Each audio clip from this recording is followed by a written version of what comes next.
तो कहीं ना कहीं सोचना चाहिए सारी सरकारों को, चाहे जंतर मंतर हो या झारखंड हो, देश में जितनी भी सरकारें उन सभी को सोचना चाहिए कि स्टूडेंट्स पर ऐसा अत्याचार करके आप लोगों को क्या मिल रहा है।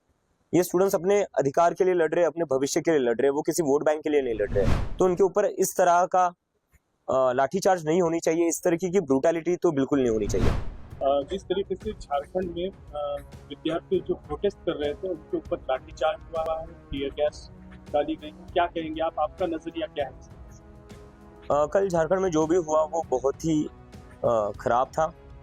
जैसा जंतर मंतर पर हमने 20 तारीख को देखा था, कुछ वैसा ही नज़ारा झारखंड में कल देखा गया, जहाँ पर स्टूडेंट्स के ऊपर टीयर गैस बरसाए गए, लाठियाँ बरसाई गई।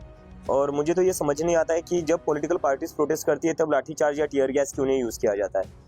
ये टीयर गैस और लाठीचार्ज हमेशा जो स्टूडेंट्स है उनके ऊपर ही क्यों किया जा रहा है। देवेंद्र महतो जी से भी कल मेरी बात हुई, जो इस पूरे आंदोलन का नेतृत्व कर रहे हैं, और उन्होंने मुझे बताया कि वो 9 दिन से अनशन पर थे, उसके बाद भी पुलिस वालों ने उन पर लाठियाँ चलाई है और उन्हें मारा गया है, पीटा गया है, और वो हॉस्पिटल में है और उनकी अभी जो सिचुएशन है वो भी काफ़ी चिंताजनक है। तो कहीं ना कहीं सोचना चाहिए सारी सरकारों को, चाहे जंतर मंतर हो या झारखंड हो, देश में जितनी भी सरकारें उन सभी को सोचना चाहिए कि स्टूडेंट्स पर ऐसा अत्याचार करके आप लोगों को क्या मिल रहा है। ये स्टूडेंट्स अपने अधिकार के लिए लड़ रहे हैं, अपने भविष्य के लिए लड़ रहे हैं, वो किसी वोट बैंक के लिए नहीं लड़ रहे हैं। तो उनके ऊपर इस तरह का लाठीचार्ज नहीं होनी चाहिए, इस तरीके की ब्रूटैलिटी तो बिल्कुल नहीं होनी चाहिए। एक वीडियो भी आया है जिसमें आप समर्थन देते हुए दिख रहे हैं, आपकी क्या बातचीत हुई? देवेंद्र महतो जी से मेरी वही बातचीत हुई। मैंने पहले तो समझने को कोशिश की उनकी अभी सेहत कैसी है, क्योंकि जो मुझे पता चला था मेरी टीम वहाँ पर लगातार बनी हुई है। कल रात भी हमारी टीम वहाँ पर पूरी रात उनके साथ हॉस्पिटल में थी, और सुबह भी मेरी बात हुई कि अभी उनकी सेहत कैसी है। तो हमने तो वही पूछा कि आप लोगों को जो भी मदद चाहिए वो हम लोग पूरी तरीके से आपके साथ है, जितनी भी डिमांड्स है हम उन पूरी डिमांड्स का समर्थन करते हैं। और हम देवेंद्र महतो को खुद झारखंड के जो इस आंदोलन के नेता है, हम चाहते कि ये पूरा आंदोलन वही संभाले, वही चलाए और उनके चेहरे पर ही चले, क्योंकि वो उन्होंने बहुत बड़ा त्याग किया है 9 दिनों का अनशन करके। तो उनके लिए जो भी करना पड़े हम पूरी तरह करेंगे, उनके आंदोलन को मजबूत करने के लिए जो भी करना पड़ेगा वो हम करेंगे। समाज के काफी स्तर से सवाल हो रहा है कि अभिजीत दीक्षित और उनकी टीम रांची कब जाएंगी, झारखंड कब जाएंगी? टीम तो जा चुकी है, हमारी टीम वहां पर है। और जैसा कि मैंने थोड़ी देर पहले कहा, इस मूवमेंट के जो लीडर है वो देवेंद्र महतो है, जो 9 दिनों से अनशन पर है। आप कब जाएंगे, ये सवाल काफी उठ रहा है। नहीं, मैं उसी पर आ रहा हूँ। हमारी टीम वहां पर जा चुकी है, हमारे लोग वहां पर लगातार काम कर रहे हैं उस आंदोलन को मजबूत करने के लिए। अभी हम नहीं चाहते कि देवेंद्र महतो से फोकस हटे, हमारा पूरा समर्थन है।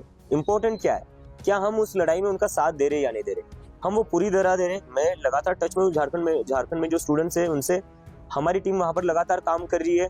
कल देवेंद्र महतो जी को संसद में जब वो जा रहे थे तब हमारी टीम उनके साथ कंधे से कंधा मिलाकर चल रही थी। तो उनको मजबूत करना हमारा काम है सर, वहां जाकर अपना चेहरा चमकाना हमारा काम नहीं, उनको मजबूत करना हमारा काम। उमर खालिद की कल एक बुक लॉन्च हुई है जिसका नाम है fractured communities, Adivasi histories the politics of power. तो उसके बारे में क्या कहेंगे आप? क्या आप पढ़ने वाले हैं बुक? मौका मिलेगा तो जरूर पढ़ूंगा, क्योंकि अगर आदिवासियों की बात हो रही है, फ्रैक्चर्ड कम्युनिटीज की बात हो रही है, मार्जिनलाइज्ड कम्युनिटीज की बात हो रही है, तो मुझे लगता है तो हम सभी को उसके बारे में पढ़ना चाहिए।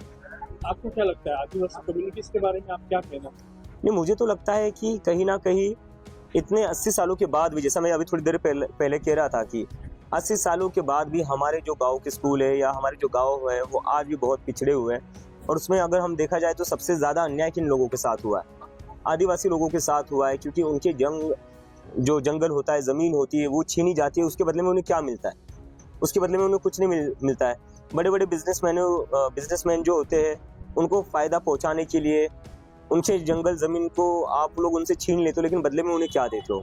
तो आदिवासियों का अधिकार कहीं ना कहीं मारा जा रहा है, और उनके बच्चों को कहीं ना कहीं हम लोग एक सिक्योर्ड फ्यूचर देने में फेल हो चुके हैं एज अ सोसाइटी। और हम कहीं ना कहीं उनको अपने जो एक मॉडर्न इंडिया है उसमें भी हम उनको जगह नहीं दे पाए अभी तक। तो हमें लगता है कि उनको इंक्लूड करना चाहिए, उन्हें आगे बढ़ाने में मदद करनी चाहिए, ना कि उनको अलग रखना चाहिए, क्योंकि अभी भी उनको अलग रखा जाता है।